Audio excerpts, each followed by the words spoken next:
Welcome and bienvenue, welcome. Fremde, étranger, stranger, hello stranger. Glücklich zu sehen, je suis enchanté, enchanté madame. Happy to see you, bleibe reste to stay. Willkommen, bienvenue, welcome. Im Cabaret, au Cabaret, du Cabaret. Meine Damen und Herren, Mesdames et Messieurs, Ladies and Gentlemen, guten Abend, bonsoir, good evening. Wie geht's? Comment ça va? Do you feel good? Ich bin euer Conferencier. Je suis votre compère. I am your host. Und sagen willkommen, bienvenue, welcome im Cabaret, au Cabaret, du Cabaret. Leave your troubles outside. So, life is disappointing? Forget it. Here, life is beautiful. The girls are beautiful. Even the orchestra is beautiful.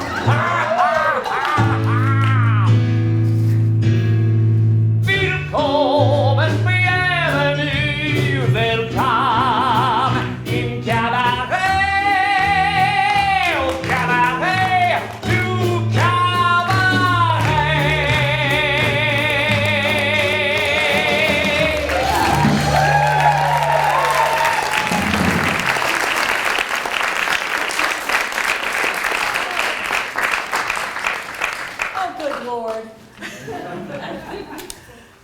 Thanks for being here.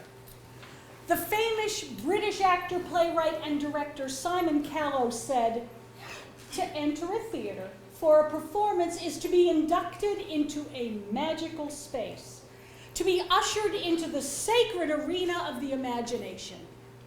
Well, thank you for sharing this arena with us tonight as we celebrate the life of Linwood Dyer, as seen through the eyes of his friends, his colleagues, his students, his peers, his allies, and sometimes his antagonists. But particularly through the lens of lyric music theater, his home away from home for over 60 years. Now, there's no better way to begin an evening talking about Linwood than with the incomparable Louis Philippe performing Willkommen from Cabaret. Now, that's sung by the MC, if there's even one or two people here who don't know that. This is a theater crowd. Of course you know that. But that was a role that Linwood performed many times on stage and off over the course of his career. And one that he was really identified with, and it's the perfect way to start this evening. Willkommen. Welcome. Over the course of his life, Linwood welcomed so many people to the world of the theater, of the dance, of music, of history, and to so many other fine arts. And some of these people are here tonight to share their thoughts with you, or at least the ones that we can repeat in public.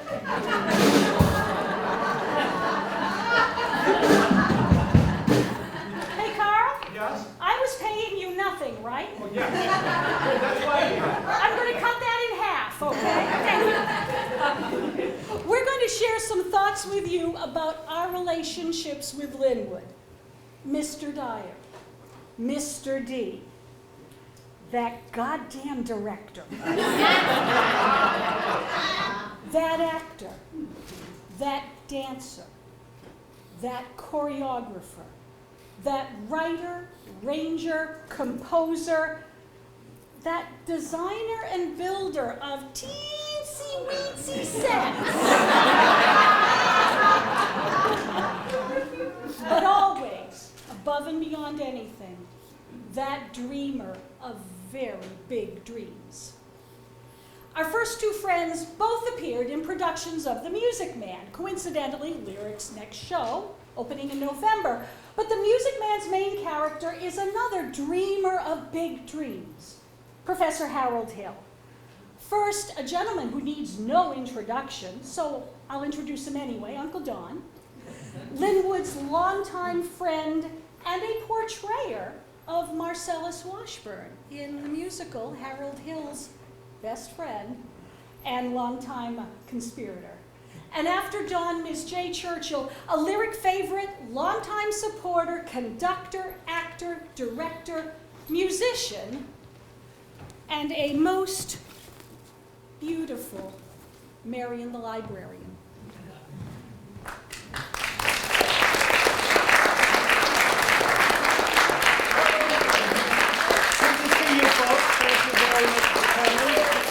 It's wonderful that all you people have got together to pay such a tribute, and this program that they have put together is absolutely wonderful.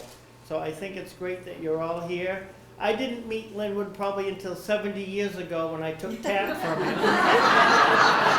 As you all know, I thought he was an old man then, so you can imagine what I thought nowadays. But anyway, it's wonderful to have you all here, and I just want to update all of you, that what we did was, several years ago, we formed the Linwood D. Dyer Foundation. Everything, lock, blocks, everything that Linwood owns has gone into this foundation, and the foundation is going to support his home the way it is with all his collections of theater and everything, so that we can perpetuate it so that people can enjoy it and use it forever. It's going to take a while to do it, but that's the game plan. So everything will be intact, everything will be there, and everyone will be able to go in and see how he lived. So thanks again, and next.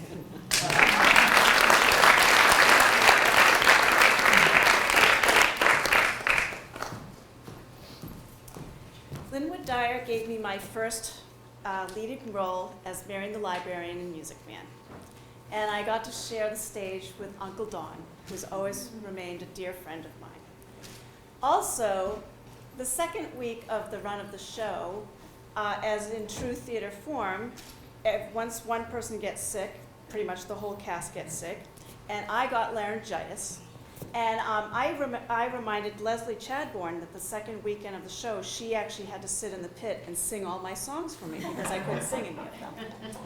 And Candy Jameson worked with me on my lines, and my biggest memory of that particular show was Linwood Dyer standing in the back of the theater just yelling, "Louder! Louder!" Linwood also gave me my first music directing position here at Lyric Theater, and that was my first directing job at all, and that was in Oliver. And through that, a board member who went to see Oliver of the Boy Singers of Maine approached me and asked me if I would be interested in applying for the job of Boy Singers of Maine, which I did. I got that, and then 3 years later started music at Ophelia. So my career right now is totally because of Linwood Dyer. And so I will sing Till There Was You for Linwood. There were bells on the hills, but I never heard them ringing. No, I never heard them at all till there was you.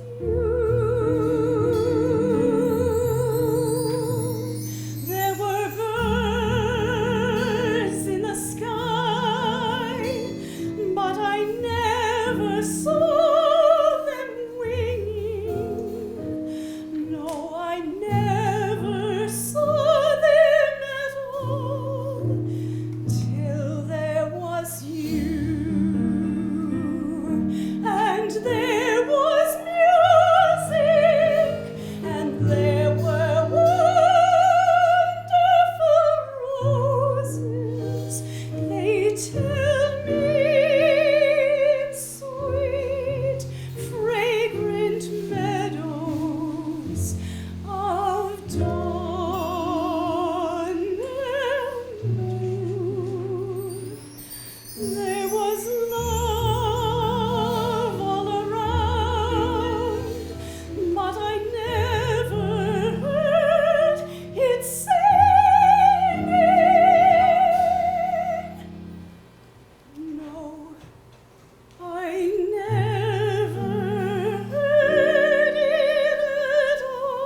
most of us, Linwood took on many roles in our relationships with him, but some of us were not only directed by Linwood, we became directors working with Linwood. We learned a lot from that experience, and again, some of that can't be shared right here, but stick around for the reception, and you can talk among yourselves. It works beautifully. But we learned a lot that allowed us to gain skill and expertise and add to our knowledge base along the way. Well, of course, there were frustrations. But any frustrations along the way were eventually forgotten because we all just eventually forgot. And we all showed up for the next project, whatever it was. In the good old days before caller ID and cell phones, the phone would ring, you'd pick it up, and the familiar voice on the other end always promised a wonderful new adventure. The next folks I'd like to introduce took so many adventuresome trips with Linwood that I think their suitcases were perennially packed. I'd like to introduce Reggie and Gloria Bonin, Glenn Anderson, and with the lovely Rodgers and Hart song, Bewitched, Jennifer Curtis Miller. Oh, and pay very close attention to the lyrics of the song.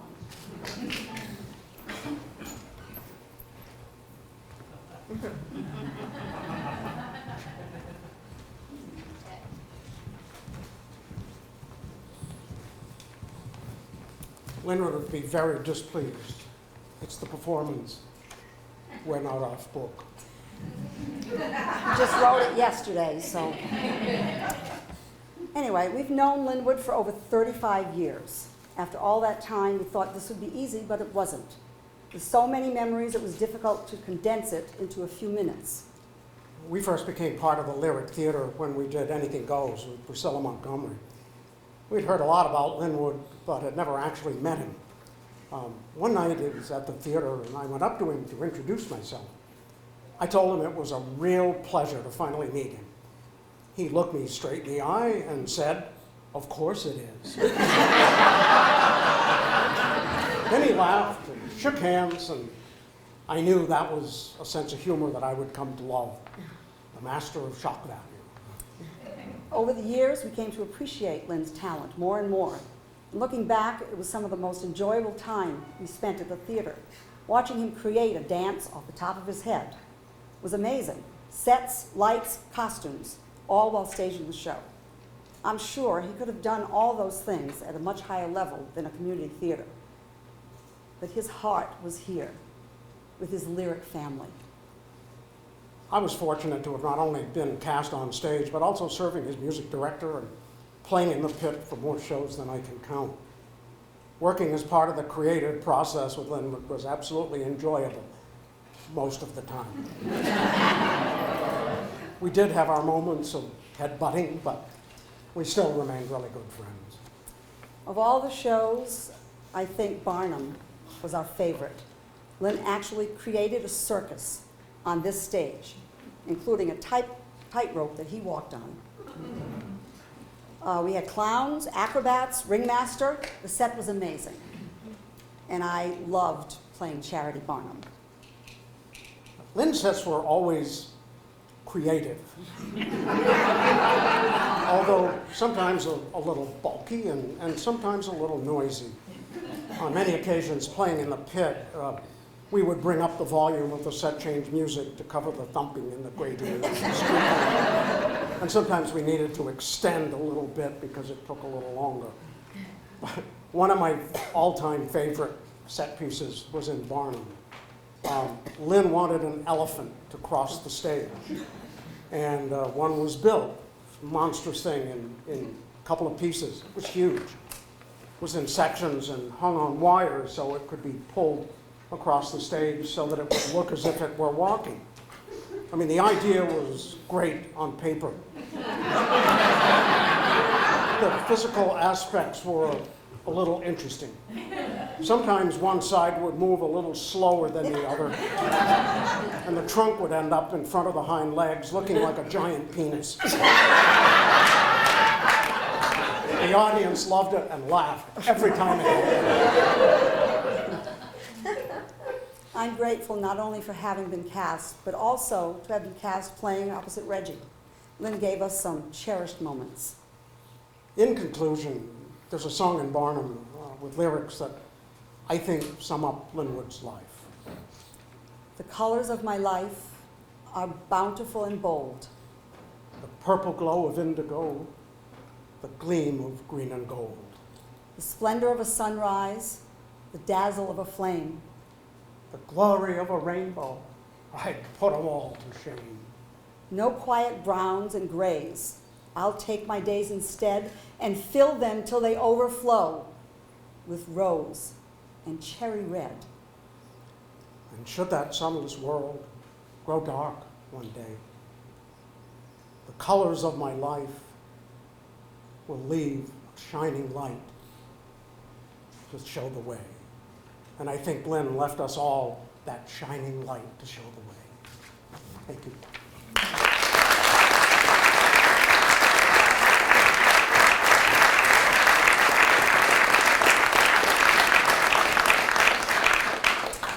I was very glad when they asked me if I could speak today, because even though I saw Linwood at his 89th birthday party in Scarborough, and I visited him along with John Main at the nursing home facility where he was toward not very long before he passed, I realized there was something that I really never said to Linwood.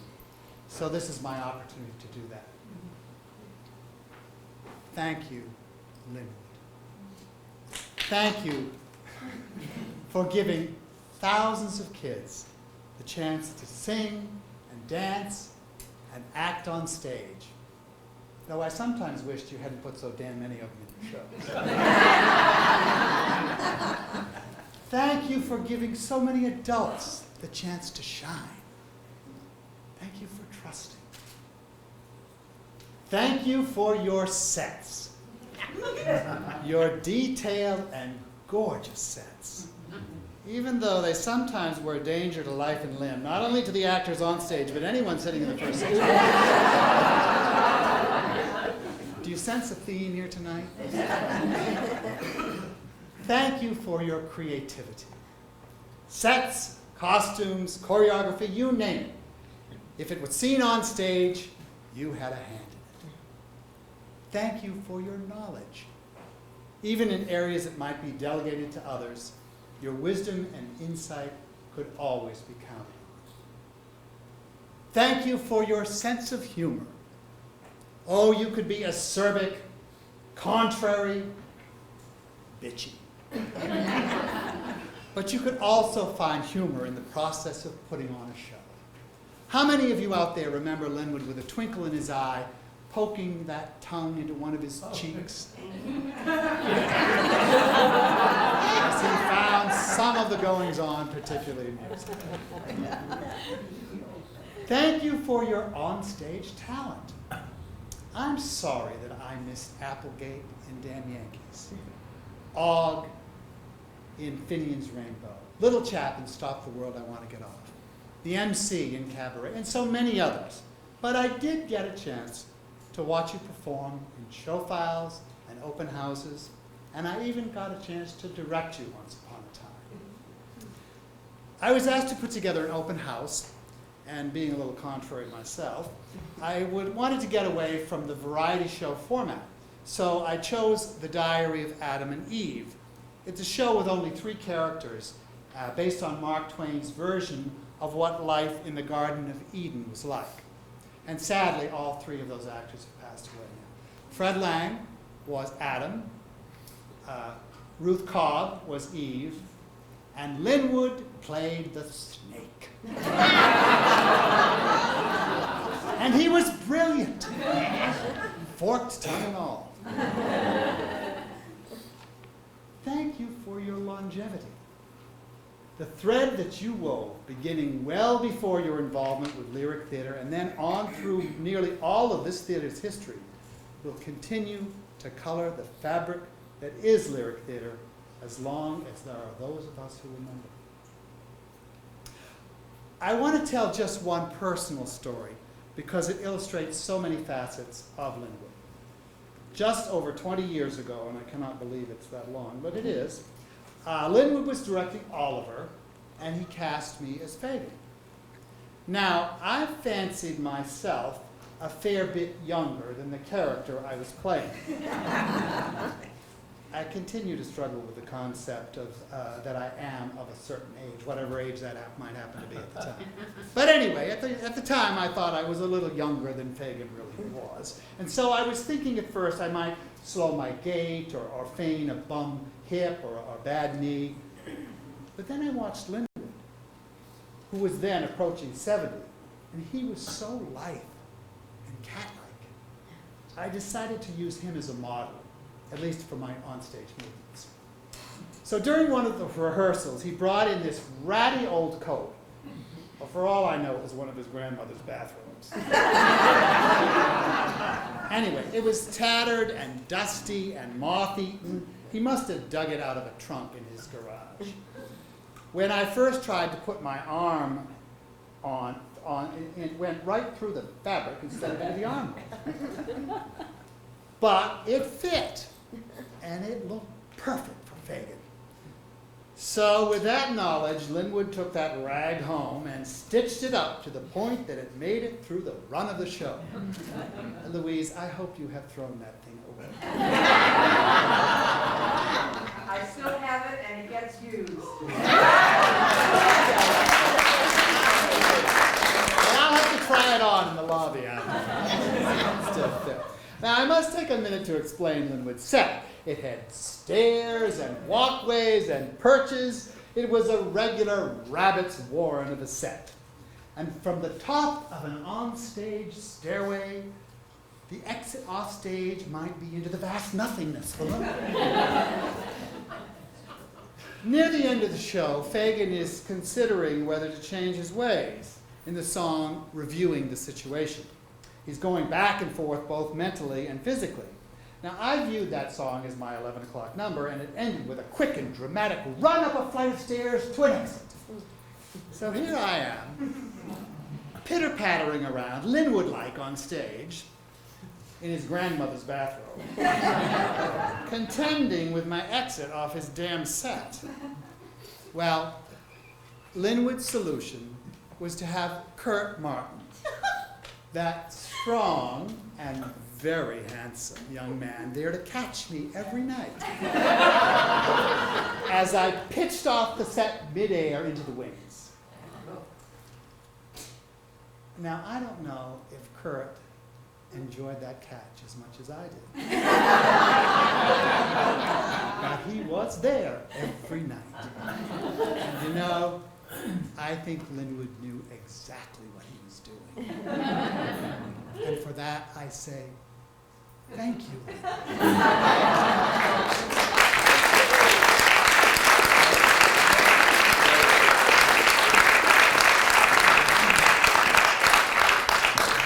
Well, my name is Jennifer Miller, and there is a chance that I might be one of those bratty little children that Glenn referred to a while ago, and I don't ever recall him telling me to be louder, like Jay referenced before, but in keeping with what Glenn was saying, I would like to say thank you to him for, he was the first person that ever kind of figured out that I could sing, and that has brought me great joy, and my parents, I'm sure, great joy, and I've done a lot of really great singing on this stage, so I'm very happy to be here and sing this lovely song.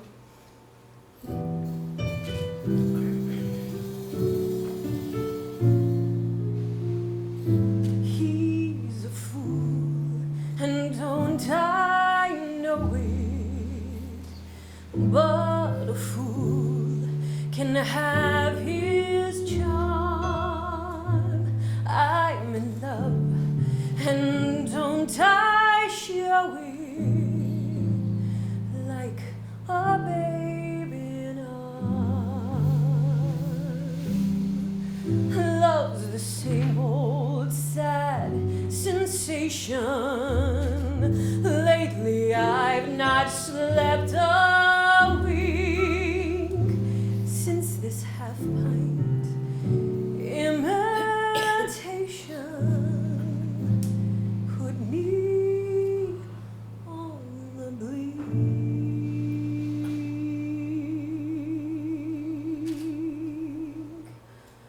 I'm wild again, beguiled again, a simpering, whimpering child again, bewitched, bothered, and bewildered. Am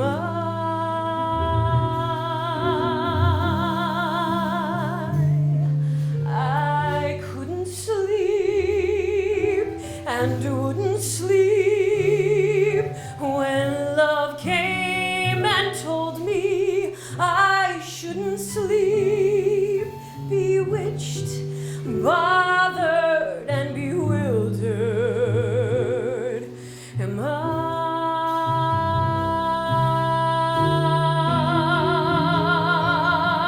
lost my heart, but what of it?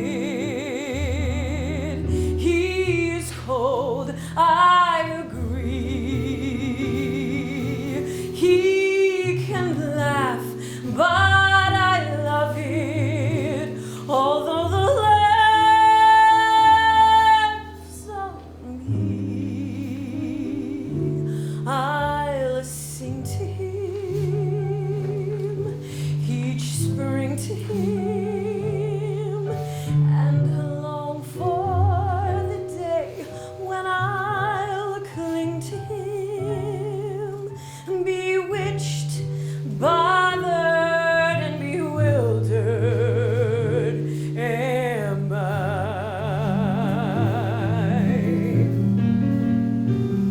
lost my heart, but what of it? He is cold, I agree.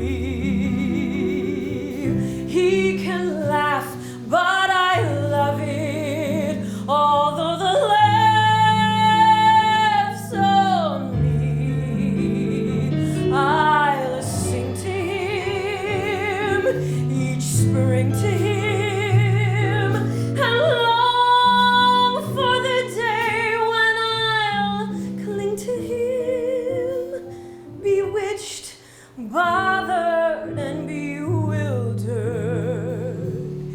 Bewitched, bothered, and bewildered. Bewitched, bothered, and bewildered. Am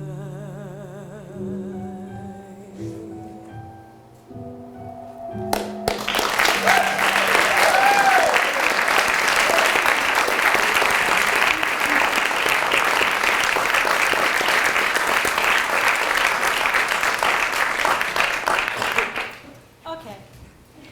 She was this tall. Let me make a very incomplete list. And I'm going out on a limb here because I know I'm going to forget people. So either get ready to be offended now or just blow it by. Let me make a list. O'Brien, Candelmo, Lowell. Curtis. Levy, Zimmerman. Bonnet. Calderwood, Martin, Robinson. McBride, Greeley, Sharp, Jamerson, Meserve, Guimont, O'Leary, Ball. Do you get where I'm going with this? I am forgetting so many other people, but these are only a few of the multi-generational families who were taught, nurtured, prodded, and above all encouraged by Mr. D from babyhood to adulthood to their children's babyhood to their children's babyhood. Glenn touched on it beautifully. How many people here today first met Linwood Dyer when you were a kid? Yeah, ditto. I met him in utero. I may have been. The stories go on and the lessons are passed on to new generations. He saw potential in young people and pushed them to discover their own talent and dare to fly beyond their wildest dreams. To speak to us today about growing up with Mr. Dyer, we have Dan Barris, President and Chief Artistic Officer at Dancers, Inc., which is one of the leading organizations in the dance competition world, and the best damn rooster in Annie ever to grace the stage. And after Dan, we will hear Kristen Martin Robinson, actor, dancer, mother, and my sweet dainty June, to sing Neverland from Peter Pan, a show about another boy who didn't grow up. Okay, what I said was 8 steps, center stage, deliver the line, and smile. Did you not hear me? What am I not? I'm in the back. Can you not hear me from the back of the auditorium? Yes, sir. Yes, sir. Yes, sir. I was 7. Yeah, I was 7. And until 2 days ago when I had dinner with my sister, who's here tonight, I thought that I was in The Man Who Came to Dinner with David Goulet, but it was The Most Happy Fella, and I was 7.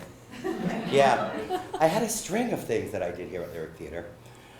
But one special thing, and a few special moments that I want to share with you, are some of those times that were magical for me in my youth growing up here, and being such an important place for children to grow and learn and cherish the memories and pass them on to the next generation. One thing that I remember is when we met Linwood, I knew who he was. He walked in to teach us at 3 Art Studio, and Sarah, who's over there, reminded me at dinner, we thought he was the child catcher. We did. We thought he was the child catcher from Chitty Chitty Bang Bang. We're like, who is this guy? Well, Linwood became our teacher. Linwood was not our friend at that point. We were 7. But he was one of the best darn teachers you could ever ask for. I've passed that on to generations. I pass that on to children now. I think I was about 12 when we were getting ready for our recital. He was pounding with a stick. Dan, what don't you understand? Your feet can move 400 miles an hour. What are you not getting? While he was looking at me, Sarah Jo was taping the keys on the piano. So when he finished pounding, he went back to the piano and he went boom, because Sarah had taped the keys. Those are the stories of my Linwood. The stories of a young kid needing a space to grow and cherish, and Leslie and Candy and Glenn and Fred and all of these fabulous people that are here now. Uncle Dom, you're right there. All of these amazing people gave us a space to feel comfortable together, a space for us to feel like we were safe and we were loved. Rosemary, the whole crew of you, we were all together in this, and we did this as a group. Everybody wanted the best in every show because Linwood expected the best and only the best from every one of us in this room. As I've grown and I've gone on to teach, Jeff, who's sitting down here, and had him at 2 years old sticking his fingers under the door when this was a dance room over here with Cheryl Greeley. I want to dance, I want to dance. Jeff grew up to be my first Mr. Dance of America for Dancers, Inc. He's now working in Washington, D.C. for the Council for the Arts. How can you beat this? The children that have come into this theater, I remember being at Deering High School. I remember being out at the Armory on Stevens Avenue, and I remember finding a home when we first got here. I did how many shows with George M. I did umpteen million Irenes. I did all of these things. But they gave me the strength to go out into the world. One of my fondest memories of Linwood, and one thing that I will take with me forever, is being a 16-year-old struggling kid, him grabbing me by the throat and throwing me against a glass wall, standing there and going, "You, young man, need to get out of here, and you will someday if you smarten up." He dropped me to the floor, and then he turned and he went, "Don't call your mother, because I'm going to get to the phone first." That's my Linwood. That's the guy that let me work with the likes of Leslie, and work with you, and work with Cheryl, and be an Annie, and give me the strength and the confidence to go out. Yeah, I was in an article about 10 years ago, and it's 25 influential men in dance in 25 years. It's in one of the largest dance publications in the United States of America. And I'm really proud of that, because in that article, I wrote about Linwood. I wrote about kids needing a safe place, and I wrote about kids needing a place to grow, and how I felt that love from a place like this. So thank you to everybody who had anyone out here that had anything to do with my growth and my development as a human being. I don't want to cry, but those tap shoes are gone. They've made me a living. Things that I learned from Linwood have given me a life. So thank you all for being here. And Linwood, you're the bomb.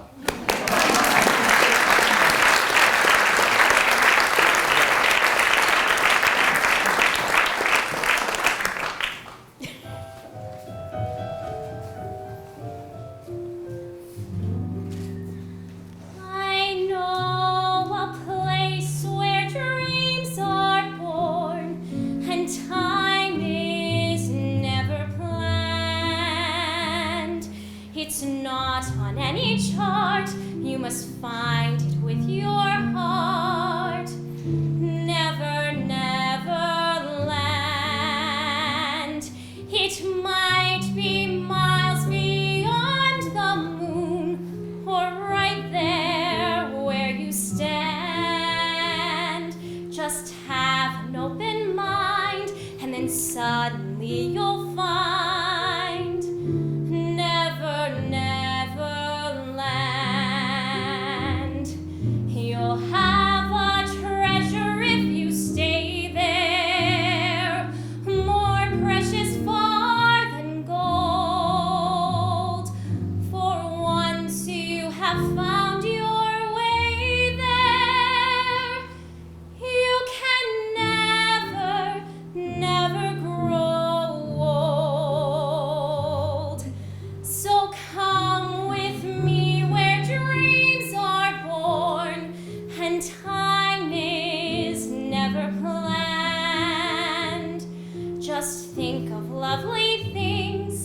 Your heart will fly on wings forever in never, never land.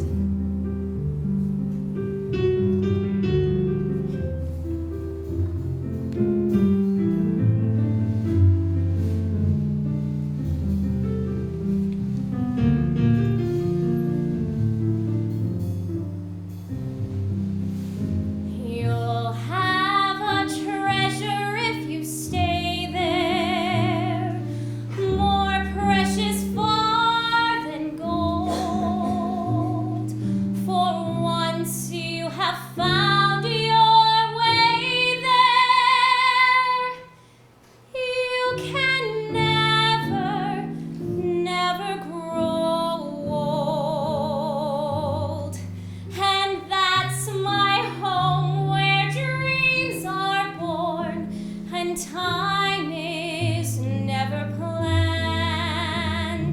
Just think of lovely things, and your heart will fly on wings forever in never,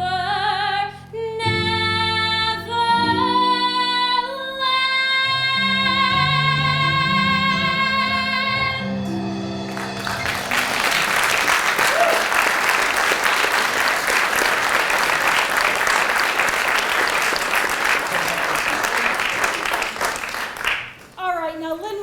spend every waking hour at Lyric, regardless of how he spun the story. As a young man, he went to college in New York and studied and majored in theater and dance. When he came back to Maine, he had his own dance studio. I know I was a 5-year-old child hanging onto this finger as I was learning, oh, never mind. Taught at other local studios and co-owned 3 Art Studio with my dear friend Candy. He was the longtime technical director and creator of wonderful sets, and they were, for the Barnstormers in Tamworth. He was an avid student of genealogy and spent many hours both researching in and volunteering for the Maine Historical Society. He scoured the Northeast for interesting postcards, and he had a huge collection. He shared his talent with almost every other theatrical and performing group in the state of Maine and all over the Northeast. And did I mention he found time to design and build tiny minimalist sets here on the Lyric stage? He also was a 2002 recipient of the Jefferson Award for Public Service for his contributions to the enrichment of the arts in Maine. The citation is in the lobby. It's to the left of the new box office, and it reads in part, "He has taught, inspired, awed, and simply touched the lives of thousands, both off and on the stage. Created magic out of nothing, and brought out talent from those who thought they had none. Throughout the decades, he has brought life and wonder to a dark, empty stage over 500 times." To speak about Linwood's role as creative spark, mentor, and friend, we have Mary Meserve. And to remember the performer, the dancer, and the dreamer, we have David Goulet and Ray Dumont.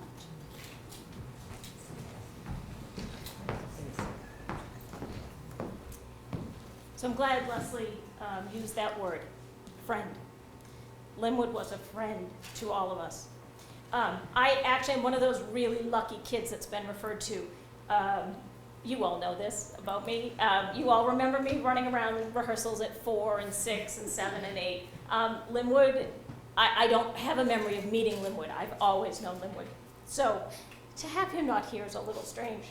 But I did want to share a couple stories and then say something in particular to Linwood. So one of them actually involves standing right here. I went through a really tough period in middle school, wearing a back brace for scoliosis, and Linwood, wise beyond measure, knew I needed something to take my mind off what I was going through. So he said, come on, you've taken a couple years off, come back to 3 Art Studio. And so I did, and so we were gearing up for recital, and we happened to have recital here on this stage that year. And I don't share this story very often, but I hadn't rehearsed with everyone all year long. So I got to recital night and was a little shaky, was not really sure exactly what I was doing, but got out here and stood center stage and started tapping away, tappy, tappy, tappy, tappy, tappy, and totally blanked. And as a 13-year-old, I think, I couldn't even shuffle my way through it, which I feel awful saying now, but Linwood was in the pit, Dottie Doe Hicks was at the piano, Linwood was at right behind her, and he had my steps. And I knew it, because I glanced down and I could see him and hear him, just like I could see his lips moving. And I'm sure if you could hear him, he was saying, "Shuffle, flap, Pueblo." And I saw I was center stage, and I kept looking over at him, and I finally leaned over and said, "What?" So needless to say, the second day I came out, and it was perfect. So that's one of my fun stories with Linwood. I have many, especially from 3 Arts, growing up there, remember going through a whole dance class like this, because I was watching my feet as I tapped, and that was a no-no, so yes, I went through the entire class this way. But the biggest thing that I wanted to share about Linwood, as others have said tonight, is thank you. Theater has always been a really magical part of my life, and it's in great part thanks to both my mom, but also to Linwood. Linwood, as again, everyone keeps reflecting on, found those things inside you that you didn't know were there. I came back from college. I had done theater here. I'd done theater in college. I came back. I really just thought I'd continue to perform as I could. And Annie came along.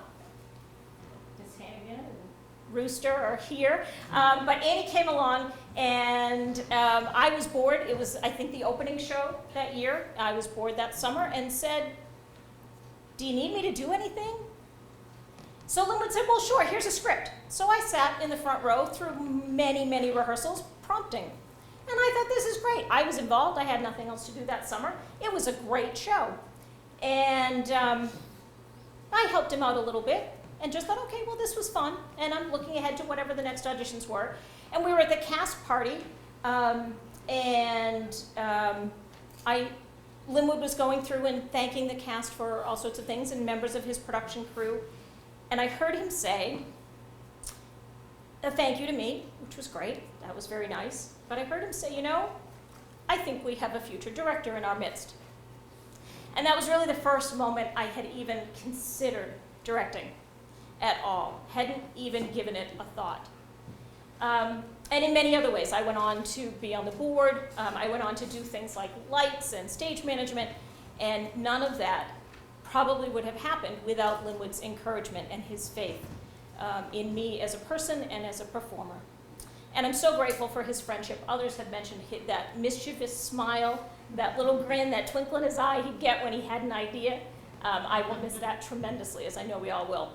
One other quick thing I want to share is just that Linwood and I would have conversations sometimes, and I know one of them was, interestingly enough, you probably maybe wouldn't guess this, but one thing he was worried about was his legacy, which absolutely shocks me.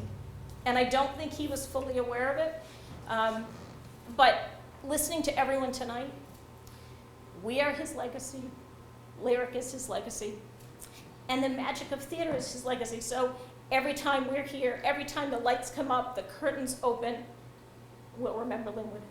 So for all future Lyric productions, I am hereby dedicating them to Linwood. Linwood, they will always be in your memory. Thank you.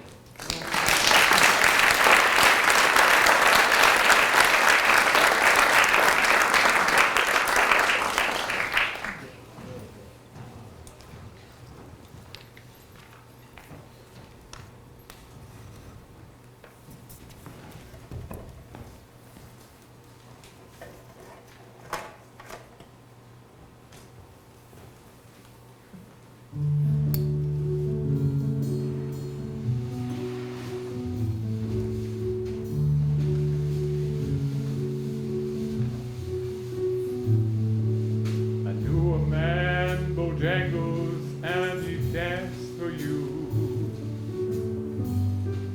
in worn out shoes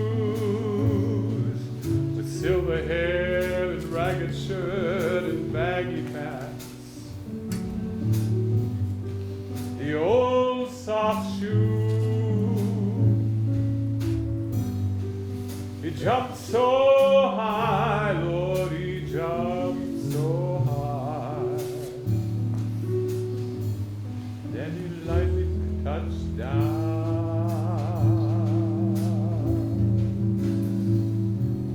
I met him in a cell in New Orleans.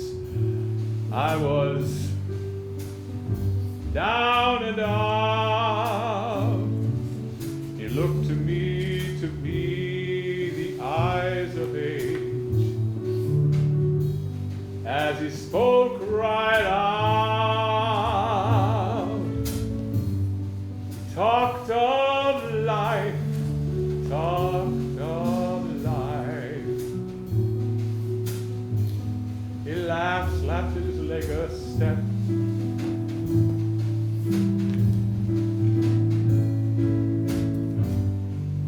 Mr. Bojangles, Mr. Bojangles, Mr. Bojangles, yeah.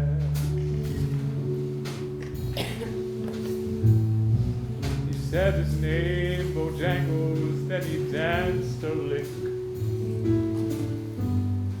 across the cell. He grabbed his pants, a better stand, so he jumped up high.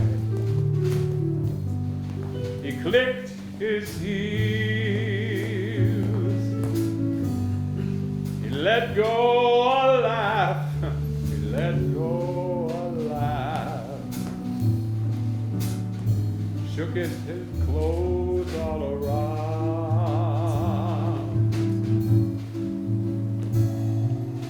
He danced for those in minstrel shows and county fairs.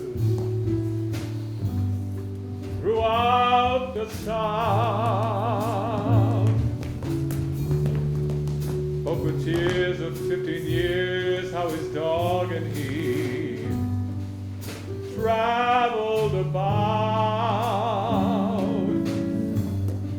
His dog up and died, he up and died. After 20 years, he still grieves.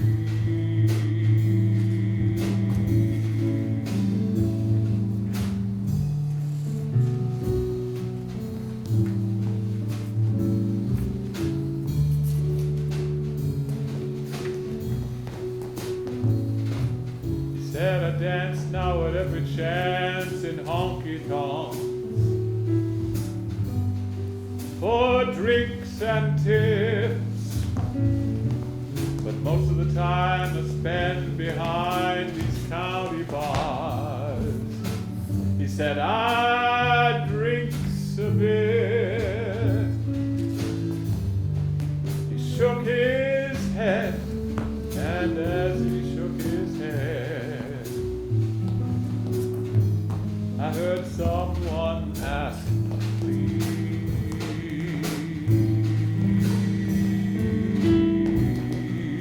Mr. Bojangles, Mr. Bojangles,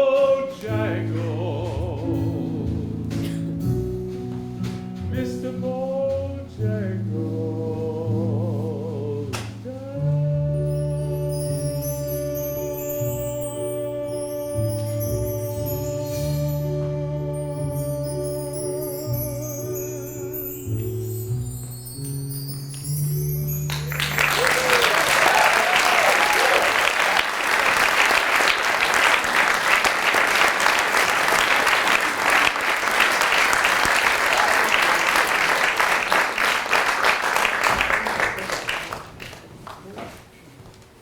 Ladies and gentlemen, I would like to introduce to you Mr. Bruce Merrill, President of the Board of Directors of Lyric Music Theater.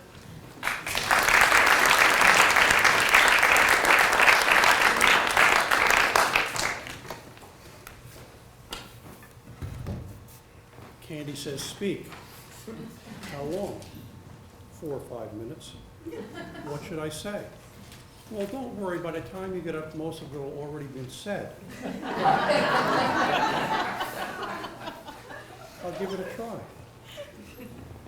Linwood Dane Dyer. Mr. Lyric, the Lion of Lyric. Linwood DeMille.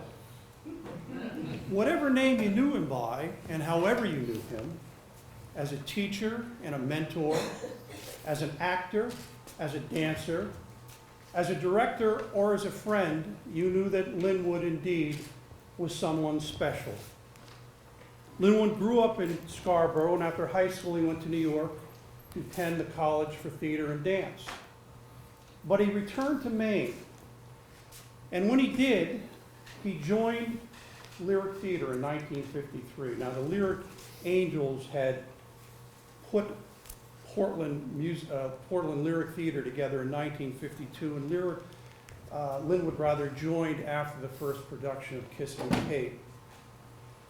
But he had a remarkable impact on this theater, not only over the years having served more time as president of the board of directors than anybody can remember, but when a fire and explosion at the Dollhouse on Stevens Avenue in 1972, in which Lyric rehearsed, was destroyed, not only the space, but its props, costumes, sets, flats, as well as its entire library of music scripts, and a library of music and scripts.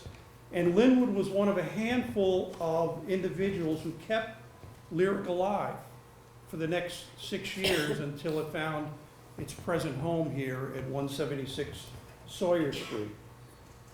As you've heard, Linwood was also involved at Portland Players, and in 1 year, Linwood was the technical director for the Children's Theater, Portland Players, and Lyric. Wow. They all had a show going on at the same time. Linwood managed to handle that, although he did acknowledge years later that he was only able to do that because he was a much younger man at the time. He also spent many years as the technical director for the Summer Sox season at Barnstormers Theater in Tamworth, New Hampshire. And in the 1970s, as you've also heard, he owned and operated the 3 Art Studio in downtown Portland, along with our own Candy Jamerson. As a performer, Linwood created memorable and iconic roles as Herr Drosselmeyer in The Nutcracker, the MC in Cabaret, Little Chap in Stop the World, I Want to Get Off, and the Devil in Damn Yankees. As a director, Linwood created literally hundreds of musicals with his creativity and talent. Linwood believed that if you had a desire to be in community theater, then you should be. And he encouraged, he recruited, and yes, at times, he cajoled you to get involved, either on stage or backstage. If you ever had the pleasure to work with Linwood, the director, then you know he'd like to get as many people on the stage as was humanly possible. And when it came to building sets, the sky was the limit, literally. Linwood himself admitted that he never knew where to draw the line when designing sets, but that never stopped him. No fly space, no problem. No wing space, no problem. Unless you spoke with the people behind the scenes who had to work with and try to move Linwood DeMille's set pieces. And by the way, I don't know if he's in the audience tonight, but Herb Adams, that statement about Linwood sets functioning like a fine Swiss watch, Newt Curtis and I would like to speak to you. But if you wanted to be in community theater, Linwood was an amazing teacher, especially with children, as you've heard tonight. He would teach you, encourage you, challenge you. And his favorite show was always the one that he was working on at the time. In 2002, Linwood received the prestigious Jefferson Award for Enrichment of the Arts, as Leslie told you, which honors unsung heroes in the communities in which they work. And that certificate, which hangs out in the lobby, says about as well as anything what Linwood Dyer was all about. And I'm going to update it. For over 63 years, he's made us laugh, made us cry. He's brought us to the edge of our seats and then to our feet with applause. He's kept us in suspense and thrilled us at just the right moment. He's brought out emotions in all of us that we never knew we had. And so many times sent us home with a song in our hearts that would stay forever. He has taught, inspired, awed, and simply touched the lives of thousands, both on and off the stage, creating magic out of nothing, and brought out talent from those who thought they had none. Throughout the decades, he has brought life and wonder to a dark, empty stage over 500 times. A few years ago, we dedicated this auditorium to Linwood.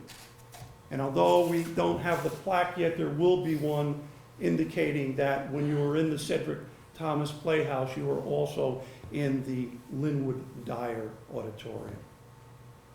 The last show that Linwood directed at Lyric was Oklahoma in 2007. But I know, after only 4 months, Linwood is already set to open his next production behind those pearly gates in heaven. And I only hope, for the sake of the angels, that the good Lord has given Linwood a stage with plenty of wing space and a great key system.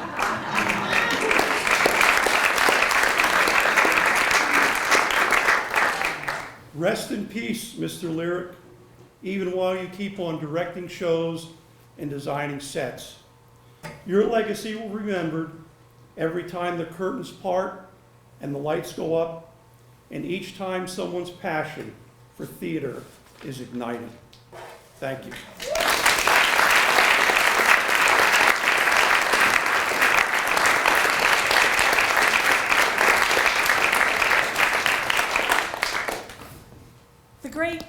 Pablo Picasso, another overachiever, once said, and I want to get this right because it's important, there are painters who transform the sun to a yellow spot. But there are others who, with the help of their art and their intelligence, transform a yellow spot into sun. We could spend all night talking about how Linwood transformed the things he touched, the people, the spoken word, the sung notes, the plywood, the paints, the costumes, the prop, the makeup, the stories, all into bright suns. We can't hope to touch on all of Linwood's talents and passions in such a short time, but we hope we've jogged your memories, your reminiscences, and most of all, your stories, and that you will share them with each other at the reception after the gathering this evening. And boy, do I want to be a fly on the wall for a couple of them, I guarantee that. And later on, think about Linwood and think about what he brought to all of our lives. Think about his talent. Think about his very vicious wit. Think about his friendship. But most of all, think about his commitment to those things that he treasured most. Ladies and gentlemen, Mr. Doug Miller.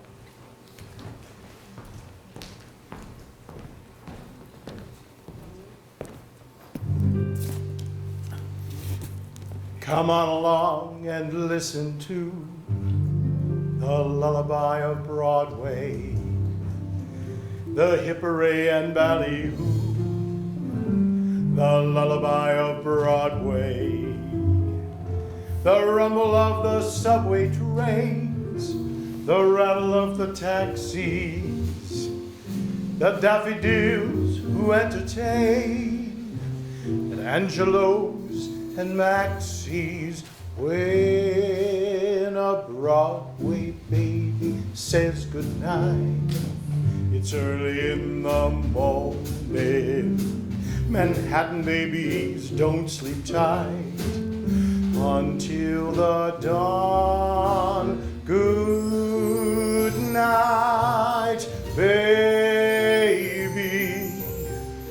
Good night. Milkman's on his way. Sleep tight, baby. Sleep tight. Let's call it a day.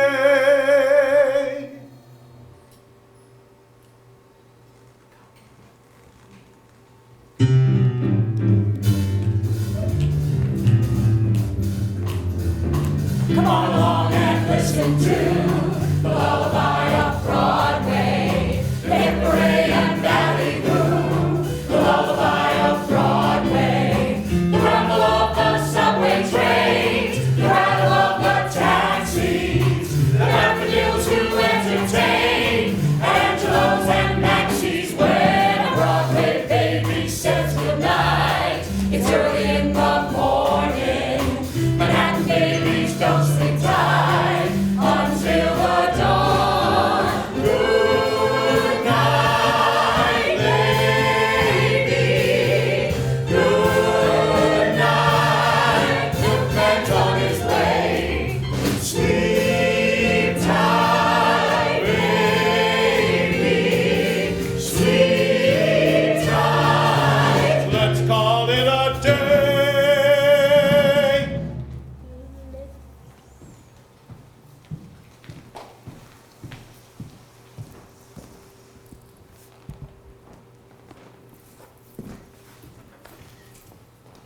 Listen to the lullaby of old.